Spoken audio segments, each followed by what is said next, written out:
Ukweli mchungu uko hivi, kuanza kupata matokeo mazuri, kiashiria chake cha kwanza ni mambo kukuchanganya. Na maanisha nini? Kama unajifunza kitu kipya na huoni kama vile hii kitu kinakufanya uonekane mjinga na kukuvuruga akili yako, ukute kiuhalisia hujifunzi kitu chochote hapo kwenye hilo jambo. Unavyoanza kwenda gym na kutrain mwili wako, hatua ya kwanza utakaoanza kuisikia ni hatua ya kuchoka, kuumia. Unajiona kabisa hapa mwili wangu hauwezi tena kuendelea na haya mambo ninayofanya. Hii yote inatokea kabla hujaanza kuwa strong na mwili wako. Pale utakapoamua ku raise standards zako kwenye mambo yote unayofanya, definitely utaanza kujiona kama uko mpweke. Wale wote waliokuwa umezoea watapata access kwako wanapungua. Kwa mfano, ukiongeza bei ya huduma ama service unazofanya, lazima volume uliokuwa unahangaika nayo itapungua. Kwa sababu gani? Umeamua kuongeza thamani. Kwa hiyo huku utaanza kujiona mpweke. Unapoamua kuanza biashara, the soon unavyoanza tu pap, unagundua kwamba uko nyuma ya kila mtu.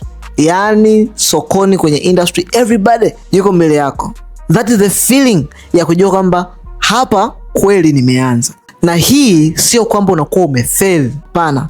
Hii ni cost unaolipa pale unapoamua kutransition kutoka eneo lilokuwepo la kwanza kuja kwenye eneo la pili. Kwa sababu kupiga hatua ni kitu ambacho lazima ikuletee makelele ama ikuchanganye. Kwa sababu muonekano wa mtu amepiga hatua, jambo la kwanza kitu kinachoonekana ni mistakes. Hii ni hatua ya kwanza, lazima utafanya mistake kwa sababu kitu ni kipya. Jambo la pili ni confusion. This is not real. Yani kuna namna iko sawa. Mbinu zote ulizokuwa unazitumia nyuma, sasa hivi unazifanya zile zile zinazokutoa toka chini mpaka ulipokuwa umefika.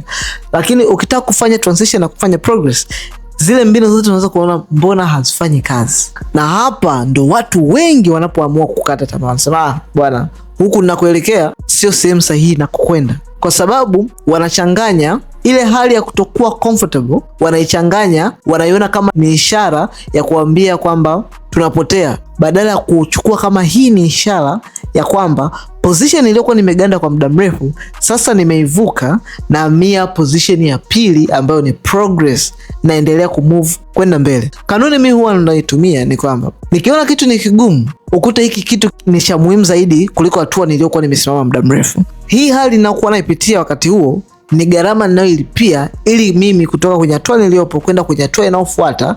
Baada ya kulipia hiyo gharama, then nitakuwa comfortable na strong kwa sababu nitakuwa tayari mwenyeji kwenye hiyo eneo. Kwa mfano, unaweza kawa na idea ya biashara ama ujasiriamali unatamani kuianza na unaogopa kusajili kampuni ili uende kwenye mstari ulionyooka kwa sababu unaogopa itakuwaje? Mimi sijui masuala ya TRA, sijui masuala ya uwajibishwaji itakuwaje? Sijui nahitaji kufanya kazi na watu wangapi, sijui nahitaji kuwa na watu wangapi. Baada ya kupata hii confusion, unaona kama mambo ya kuelewa na kuchanganya, unarudi nyuma, unaamua cancel kabisa kusajili kampuni ama kuanza hiyo idea yako, ama unaamua tu kwenda kwa namna nyingine ya kawaida, mimi nitaenda tu kidogo kidogo kama wengine. Kwa sababu gani? Kwa sababu hatua ya kwanza ulivyoanza ilikuwa ni hatua ya kwanza ambayo utafuata confusion, mistakes na kuchanganyikiwa kwa sababu hujui ni hatua ya kwanza. Baada ya kusema okay, sasa nataka kuanza hii biashara yangu ama ujasiriamali, haya yananivuruga, maana yake ni kwamba ndo nimeanza hili darasa.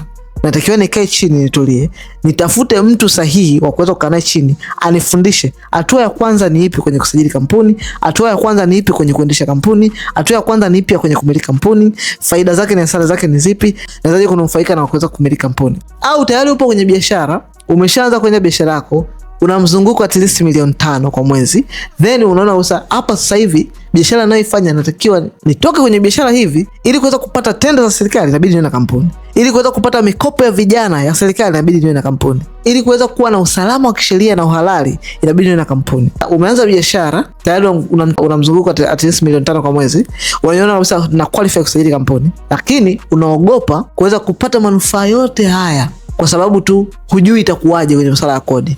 Kwa sababu tu unaogopa, hujui namna gani itakavyoenda. Unaogopa nikisajili kampuni mambo yatakuwaje. Sometimes unadanganywa na mtu ambaye hata kampuni hana. Badala ya kukaa chini kuona hii ni confusion, ni signal sahihi ya kwamba nimeingia sasa huku, it means nahitaji kukaa chini kujifunza na kuweza kupiga hatua, unaanza kuona kama hii ni signal ya negative.